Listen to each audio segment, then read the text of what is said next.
Hey y'all, it's your favorite healing coach, Coach Kim the author, here with my personal list of things for us to stop doing in 2023. Number 1, seeking validation.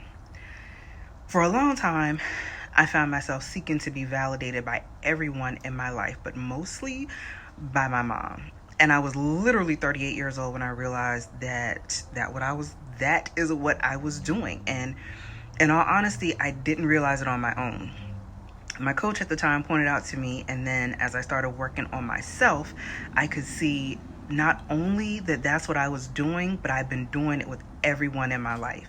And for a while, I blamed myself because I kept doing it and kept beating myself up when I didn't get it, telling myself I'm not good enough, my work wasn't good enough. And even when I thought I'd let it go, something else would come up that I was working on that I was so proud of. I'd unintentionally expect that this time they'd see me.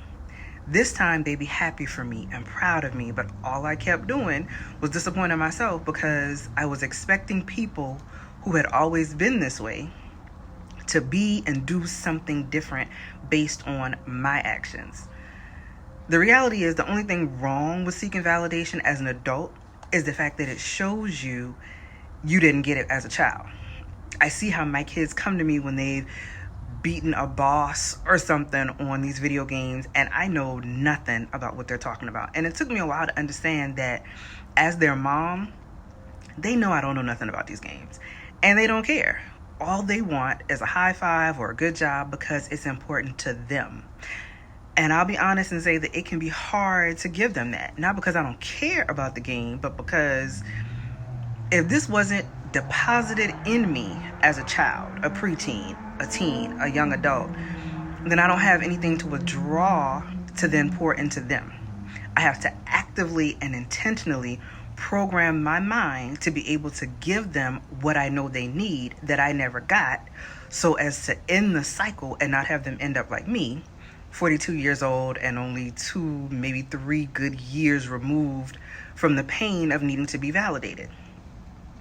So if I'm sitting here telling you anything, I'm telling you to be sure and validate your kids, or any kids that you have care and authority over, who you know love, respect, and look up to you.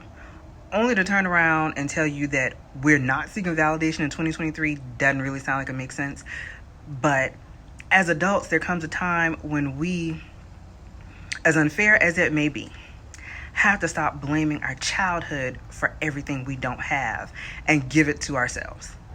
You know you're fire. You know you're dope as hell. You know that you are the epitome of epic in everything you lay your hands to. And you don't need another person to tell you that. And if you're as awesome as I'm sure you are, you've heard these things countless times already. What happens is we discount them when we hear them because they're not coming from the people we want it to come from. So we allow their lack of support to make us believe we're not as dynamic as everyone else has told us we are, as if the accolades somehow carry less weight because of who they've come from. But it doesn't. Look at yourself. Look at all the awesome things you've done, awesome things you created, the masterpiece of God that you are, fearfully and wonderfully made in all your flaws. You don't need to hear that from someone who's never been able to tell you that, and probably will never be able to tell you that because they never heard it, and because they're unable to believe that about themselves, and because they're probably looking for someone to tell them the same things you're hoping they'll tell you. I'm learning that so much of what we did or didn't get as kids is a painful result of patterns and cycles that existed long before we were ever born. And either they go unnoticed because it seems so small, or it's huge and no one wants to take it on. Or they start to take it on, but the backlash is enough to make them stop before they have a chance to end it.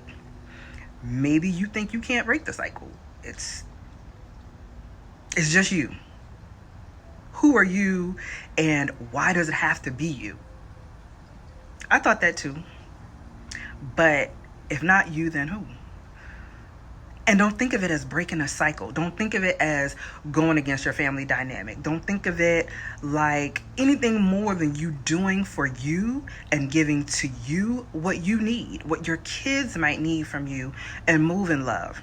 That's what breaks the cycle. When we start giving and doing and being what we need for the sole purpose of giving love, cycles and patterns start breaking without our knowledge.